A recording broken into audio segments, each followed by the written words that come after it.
Hi everybody, I'm Sydney Miller, and I've been investigating the paranormal since I was 16 years old, and that just started out as something that was an interest of mine based on a bonding that I shared with my dad. He and I used to watch Ghost Hunters on the Sci-Fi Channel after basketball games and talk about the game and strategies and so on and so forth, so it just started as sort of a bond between him and I, and has blossomed from there.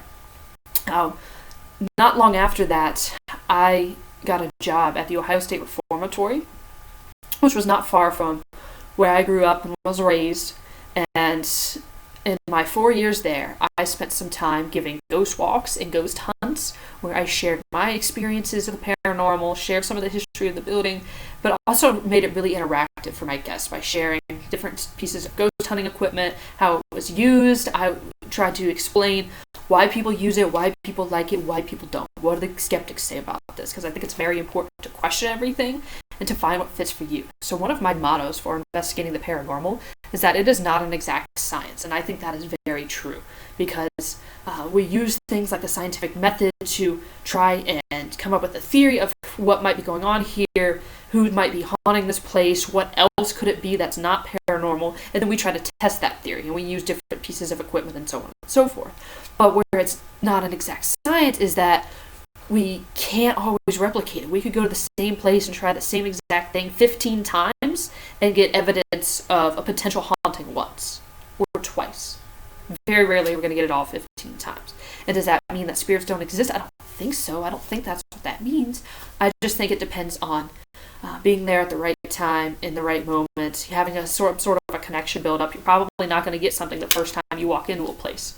But if you've been there 15 times now whatever's there might be getting to know you, and you might have a better shot. So that is one of the mottos that I live by for the paranormal, is that it is not an exact science. I like using tools.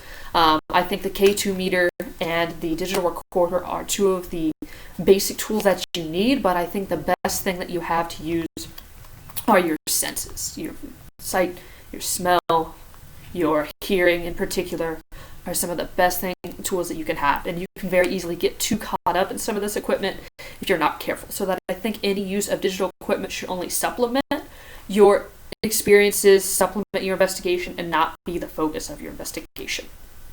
Currently, I'm a member of the South Carolina Paranormal Research and Investigation Team, where we make house calls, I call it, where we go to clients' houses who claim they have paranormal activity. We listen to their claims, look at any evidence they think they've captured, decide where to set up our cameras, what equipment to use, break off in pairs, and we go from there. It's just like you see it on TV. That's what we're doing right here at home throughout the state of South Carolina.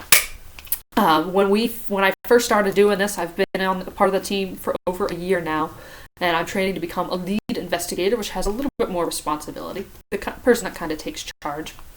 When I first started doing it, these people were strangers, but they're pretty much like family now, because I've been on so many investigations with some of the same people. We really have a connection, and we even do things outside the field in order to help build our bond and our relationship so that we can work better. We can trust each other. That's the important thing, is trust each other when we're on an investigation. Trust that we're going to not try to fake anything, and that if they say they experience something, say they see something, say they hear something, I know that they're probably not making it up. And I can't do that if I don't know this person very well.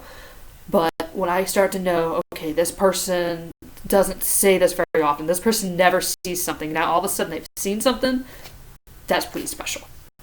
Lastly, because I can't get enough of the paranormal, it has become a passion and an obsession of mine, more than just a hobby.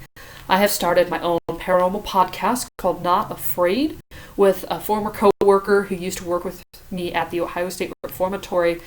And we do that remotely. We interview different people because we are trying to explore more than just ghost hunting, because that's what we understand, that's what we have experience in and we're experts in. But there are other things out there that are in this paranormal field that I know very little about.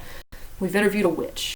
We did an episode on tarot cards. We're looking into things like voodoo and the like, because I really want to know all there is to know about this paranormal field, and I want to keep exploring it until I have the best understanding as I possibly can.